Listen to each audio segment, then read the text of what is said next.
शहरातील 7 मोकळ्या जागा बीओटी तत्वावर विकसित करण्याचा प्रस्ताव येत्या 18 ऑगस्ट रोजी होणाऱ्या महापालिकेच्या सर्वसाधारण सभेपुढे ठेवण्यात आला आहे। याला विरोध करीत शिवसेना उद्धव बाळासाहेब ठाकरे पक्षाच्या वतीने पालिका आयुक्तांना निवेदन देण्यात आले। शहर विकास आराखड्यातील आरक्षित 7 मोकळ्या जागा भाडेतत्वांवर विकसित करण्याच्या प्रस्तावाला काँग्रेसने तीव्र विरोध केला आहे। आरक्षित जागांचा वापर नियोजित कारणांसाठीच झाला पाहिजे, मात्र या जागा बीओटीवर देऊन विकास करण्याचा प्रयत्न होत असल्याचा आरोप काँग्रेसकडून करण्यात आला आहे। भाजपच्या बहुमताचा गैरवापर करून मोकळ्या जागा खासगी विकासासाठी देण्याचा प्रयत्न झाल्यास त्याला जन आंदोलनातून उत्तर दिले जाईल, असा इशारा उद्धव बाळासाहेब ठाकरे पक्षाचे जिल्हा अध्यक्ष प्रताप चव्हाण आणि महानगर प्रमुख महेश धाराशिवकर यांनी दिला आहे। शहर उत्तर विधानसभा मतदारसंघात खेळण्यासाठी मैदाने अपुरी आहेत। भवानी पेठेतील भवानी प्रशालेसमोरील खुल्या जागेचा अनेक वर्षांपासून मैदान म्हणून वापर केला जात आहे। अशा मोकळ्या जागा बीओटीवर देण्यास आपला विरोध असल्याचे सांगण्यात आले। खेळण्यासाठी मैदाने आणि नागरिकांसाठी स्वच्छ वातावरण उपलब्ध करून देण्यासाठीच बगीचे आवश्यक आहेत। त्यामुळे अशा जागा खासगी विकासासाठी देण्याऐवजी नागरिकांच्या उपयोगासाठी जपल्या पाहिजेत, अशी भूमिका त्यांनी यावेळी मांडली। त्यामुळं आज शिवसेनेनं या ठिकाणी बीओटी असू दे किंवा इतर जे काय महापालिकेत उद्योग चाललेले आहेत त्यावर आज एक निवेदन दिलेलं आहे। परंतु बीओटीवर महापालिकेला गेल्या 15-20 वर्षात सुद्धा ज्या जागा दिल्या होत्या त्याचा आज काय विकास झालेला आहे, त्याची आज काय परिस्थिती आहे आणि त्यातून महापालिकेला काय उत्पन्न मिळतं आहे याचा जमा खर्च मांडा, असं आम्ही आयुक्तांना सांगितलं आहे।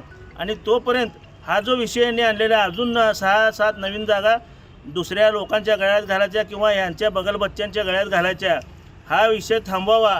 आधी त्या मागच्या भानगडीचं काय झालं, त्यात महापालिकेचं काय नुकसान नफा झालेला हे पाहावं, मग ह्या प्रकरणाला हात घालावा। त्याबरोबरच सारिका अकुलवार ज्यांनी भ्रष्टाचाराचा कहर केलेला आहे, जे आपलं पद देखील सोडत नाहीत आणि इथलं कारभार देखील सोडत नाहीत, पैसे हाणायचं देखील सोडत नाहीत, अशा व्यक्तीवर, महिलेवर, अधिकाऱ्यावर तातडीने तात्काळ चौकशी करून त्यांच्यावर कारवाई करावी, अशी देखील मागणी आम्ही या ठिकाणी केलेली आहे। मी अनेक वेळा या महापालिकेला आपल्या पक्षाच्या वतीनं अधिकाऱ्यांना आपण सांगितलेलं आहे, गेल्या 25 वर्षामध्ये आता जे पदाधिकारी आहेत, महापौर, उपमहापौर, हे 25 वर्षाखाली काँग्रेसमध्ये होते। 25 वर्ष ह्या सोलापूरच्या जागा लुटाचं काम त्यांनीच केलेलं आहे। की मुदत संपलेल्या जागा ह्या महापालिकेने ताब्यात घेतलेल्या नाही, परंतु आता नव्याने परत 7 जागा, शाळा जिथं शाळा चालू आहेत, 6 नंबर शाळा असू द्या, 12 नंबर शाळा असू द्या, शिक्षण मंडळाची जागा असू द्या, हेरिटेज जागा आहे, अशा मोक्याच्या जागा गडप करण्याचं काम ह्या भ्रष्टाचारी ह्या महापालिकेचे पदाधिकारी जे आयुष्यभर काँग्रेसमध्ये होते ते आता भाजपमध्ये आहेत। जे प्रभू रामाचं नाव सांगतात, प्रभू रामाच्या गल्ल्यात ते पैसे चोरतात।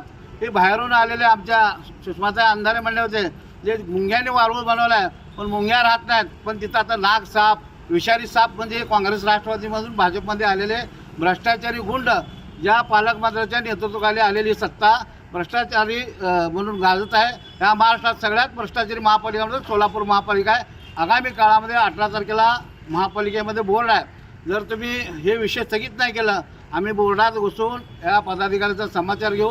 नाहीतर 20 तारखेला मुख्यमंत्र्यांचा दौरा आहे, त्या मुख्यमंत्र्यांच्या दौऱ्यामध्ये काळे झेंडे दाखवल्याशिवाय राहणार नाही। या प्रसंगी शिवसेनेचे पदाधिकारी आणि कार्यकर्ते मोठ्या संख्येने उपस्थित होते। दरम्यान महापालिकेच्या उत्पन्न वाढीच्या नावाखाली मोकळ्या जागा, मैदाने आणि बगीचे बीओटी तत्वावर देण्याचा निर्णय घेतल्यास नागरिकांमध्ये तीव्र नाराजी निर्माण होण्याची शक्यता आहे। 7ही जागांचा नेमका वापर, आरक्षणाचा उद्देश आणि बीओटी प्रकल्पामुळे नागरिकांना होणारा फायदा याबाबत सर्वसाधारण सभेत जोरदार चर्चा होण्याची चिन्हे आहेत। यामुळे महापालिकेतील राजकीय वातावरण जोरदार तापण्याची शक्यता आहे।